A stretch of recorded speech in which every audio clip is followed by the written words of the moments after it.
Odmorih se pa u eter uronih i do urana proronih.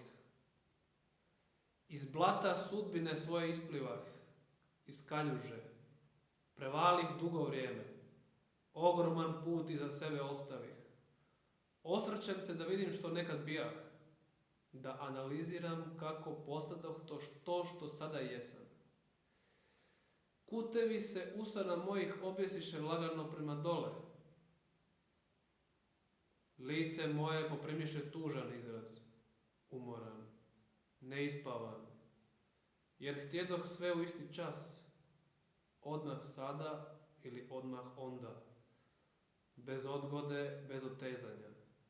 Svaka mi frekvencija interesantna bijaše i svaku htjedoh okusiti.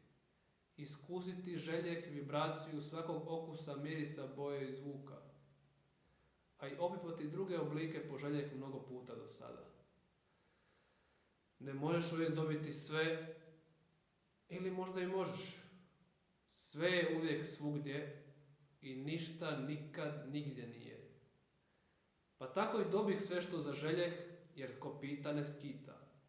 Bez straha u povratnu informaciju, vršim konstantnu meditaciju. Mnogo što naučih, a više glupan nisam da iste greške ponavljam. Za ničim ne žalim i zbog ničega se ne kajem. Sve je baš tako trebalo biti. Dilema i dvojba vodaše me u nesigurnost u sebe sama. Sada stav zauzimam, gard, kroz koji i dobro i loše propuštam. Svjesno se prepuštam sinkronicitetu života koji vidljiv postaje samo onda kada oči otvoriš i progledaš. Ponovno se rodiš i preneš iz sna kojeg dugo sanjao si. Pred krajem mliječnog puta stigoh, ili pred početak. Ovisi kako se uzme. Daleko od kurca,